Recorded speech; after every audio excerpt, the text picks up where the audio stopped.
Today, we're recapping the 2004 movie Man on Fire. But before we start, remember to like, subscribe, and turn on the notification bell. The story begins in Latin America, where kidnappings occur every hour, and 70% of victims are killed. Former CIA officer John Creasy arrives in Mexico to see his old friend Paul Rayburn, another former CIA agent. Troubled by their past, John asks if God will ever forgive them for what they did in the agency. Paul isn't sure, but urges John to control his drinking. When asked what he's been up to, John admits to not doing much. Paul suggests that he should work as a bodyguard, given his skills, and mentions Samuel Ramos, a Mexican automaker whose young daughter Lupita, also known as Pita, needs a bodyguard for her kidnapping insurance policy to stay valid. The scene shifts to Samuel, who discusses with his lawyer Jordan, who warns that his license will expire if he doesn't hire a bodyguard for his daughter. Paul convinces John to take the job. Later, John meets Samuel, who reviews John's CIA background and is impressed. Samuel wonders why John, with his experience, is working as a bodyguard. John explains that his drinking has slowed his reflexes, making him unfit for government work. Despite his concerns, Samuel simply wants his daughter protected, but asks John not to mention this to his wife. At Samuel's home, John meets his wife Lisa, who's happy that John is American.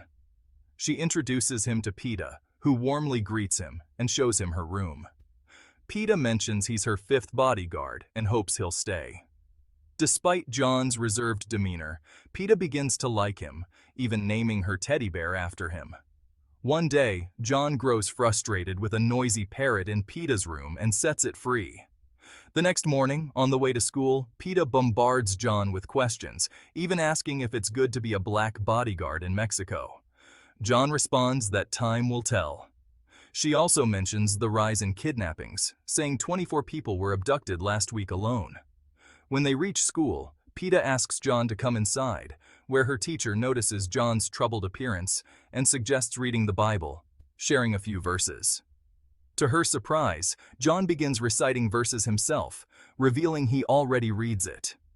While Pita is in school, John waits outside and picks her up afterward.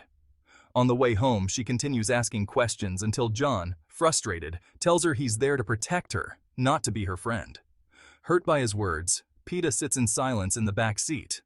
Realizing his mistake, John feels guilty. Back at the house, Lisa tries to talk with him, but John says he's not talkative and is only there to work. That night, haunted by his past and struggling with guilt and alcoholism, John tries to take his own life, but the bullet misfires. He calls Paul, who urges him to pull himself together. As John stands outside in the rain, Pita watches from her window, beginning to understand his pain. The next day, John takes Pita and her mother to school. He notices a car following them and asks Pita for a pencil. She cleverly writes down the license plate herself. Later, at Pita's swim competition, she finishes third despite her efforts. On the way back, Pita expresses frustration about not winning. John reassures her, saying she's faster than others, but loses time on her dive.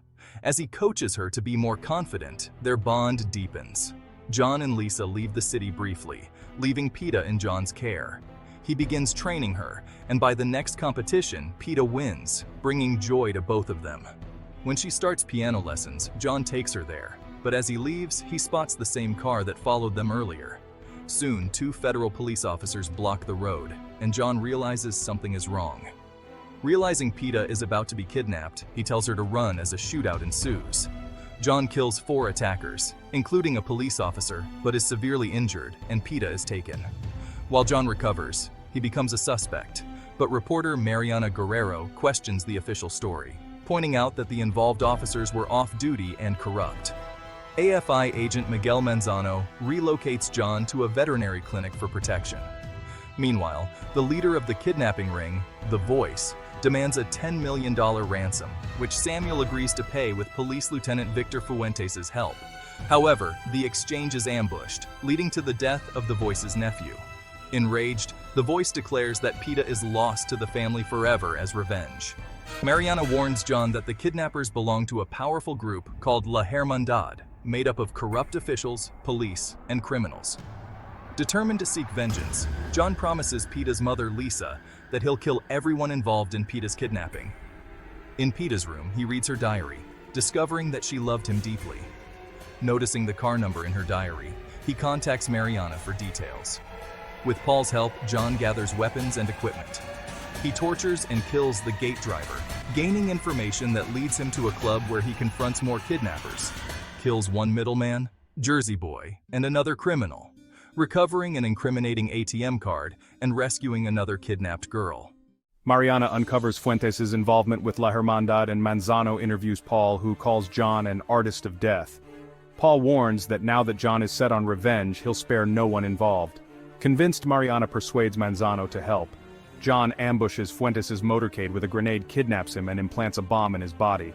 Terrified, Fuentes confesses to orchestrating the ambush on the ransom drop, but says Samuel's lawyer, Jordan Kalfas, stole most of the money.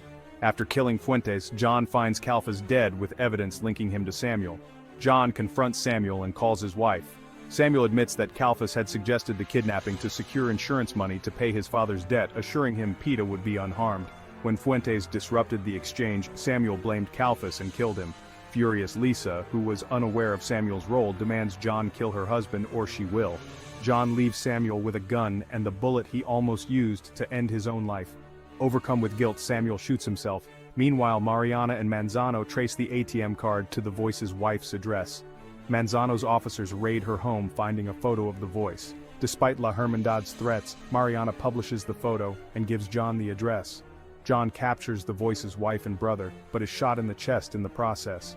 Before he dies, he learns that the Voice is named Daniel Sanchez. He calls Daniel and threatens his family, but Daniel reveals Peta is alive, offering to trade her for his brother and John himself.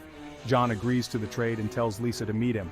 In an emotional reunion, John meets Peta on an overpass, telling her he loves her before sending her to her mother.